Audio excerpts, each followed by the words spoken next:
Hello and welcome to the series where I talk about how daycares are poorly run and can ruin your dog. Well, I anxiously await the day that one of my old bosses calls me and yells at me for trashing their entire industry.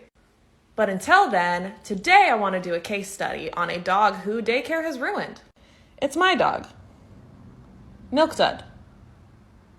So let's go back in time to when I first met Millie. She was just about 2 years old and already had been set up for failure.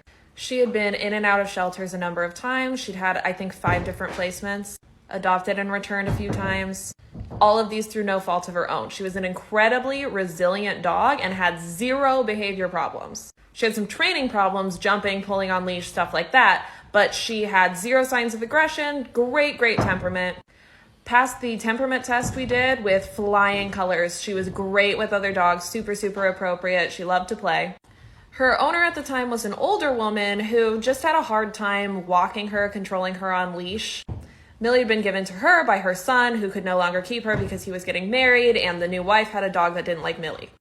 So, because she couldn't really exercise her, she brought her to daycare a few times a week. Within 2 months, this dog who just had general pulling on the leash, jumping up, very simple training problems, was now escaping the backyard and chasing down other dogs and people and barking, generally just overstimulated all the time. She, at this point, was still perfectly behaved within the daycare setting, actually. She was a dream dog. We all loved her. One day, the owner dropped her off for a weekend of boarding, and on the day she was supposed to pick her up, she called and said, "I can come get her and take her to the shelter, or you can keep her. I just can't do this anymore." And at this point, everyone who worked there was really in love with Millie, so we decided that she could live there while we tried to find her a home. So for 6 months, she lived in this facility and came home with me occasionally. She was technically my foster dog, but she lived in the facility.